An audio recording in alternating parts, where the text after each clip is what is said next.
ఎడారిలో సెలయేర్లు. ఏప్రిల్ 27వ తేదీ కొరకు వ్రాయబడిన ఈ భాగాన్ని మీకు చదివి వినిపిస్తున్నది సహోదరుడు పాల్ సుందరం. నేను జీవించువాడను, మృతుడనైతిని గాని ఇదిగో యుగ యుగములు సజీవుడనయ్యున్నాను. ప్రకటన గ్రంథము 1వ అధ్యాయము 18వ వచనము. పువ్వులారా, ఈస్టర్ రోజు పూసిన లిల్లీ మొగ్గల్లారా, ఏది ఈ ఉదయం నాకు ఆ దివ్యమైన పాఠాన్ని మళ్ళీ చెప్పండి. ఎన్నో కృంగియున్న హృదయాలకి మీరు అందించిన ఆ శాశ్వత జీవపు కథను నాకు వినిపించండి. జ్ఞానం నిండిన ఓ పరిశుద్ధ హృదయమా, ఏది మరోసారి నీ పుటలు తిరగేయనియ్యే. చనిపోవడం లాభం అంటూ నీ వందించే నిశ్చయతను మళ్ళీ రుచి చూడనియ్యి. కవులారా, నిత్య జీవపు సూక్తులు ప్రతిధ్వనించే మీ పదాలను మళ్ళీ వినిపించండి. గాయకులారా, ఉత్సాహ గీతాలు అందుకోండి.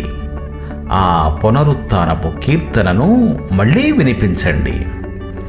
చెట్లు, చేమలు, పక్షులు, పురుగులు, ఆకాశం, సముద్రం, గాలులు, వానలు, మీరంతా ఆ సందేశాన్ని క్రొత్తగా వినిపించండి.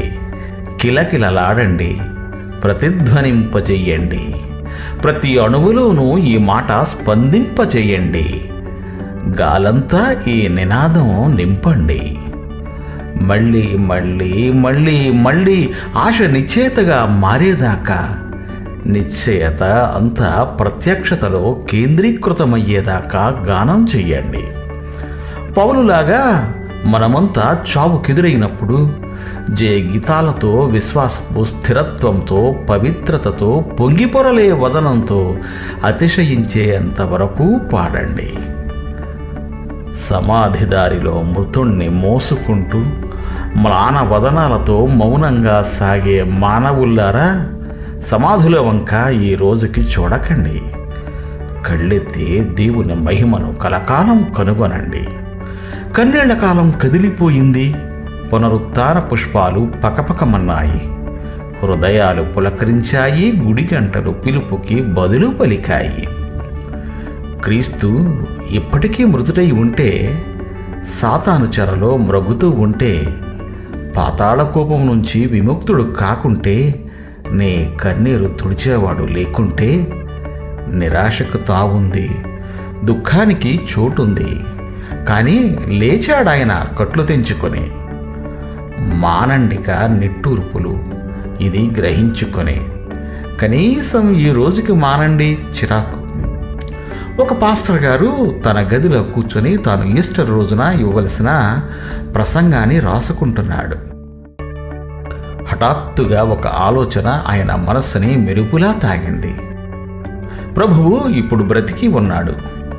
ఒక్క గంతులో ఆయన కుర్చీలోంచి లేచి కాలుగాలిన పిల్లిలా అటూ ఇటూ పచార్లు చెయ్యసాగాడు. క్రీస్తు బ్రతికే ఉన్నాడిప్పుడు. ఒకప్పుడున్నవాడు కాడు ఆయన, ఇప్పుడున్నవాడు. ఆయన కేవలం ఒక చారిత్రాత్మక సత్యం కాదు, ప్రస్తుతం సత్యం, జీవించి ఉన్న సత్యం. ఈ ఈస్టరనిజం ఎంత గొప్పది! మరణం నుండి తిరిగి లేచిన క్రీస్తును మనం నమ్ముతాము. గతంలోకి మీ ముఖం తిప్పుకోకండి. ఆయన సమాధిని ఆరాధించకండి. బ్రతికి ఉన్న క్రీస్తుని ఆరాధించండి.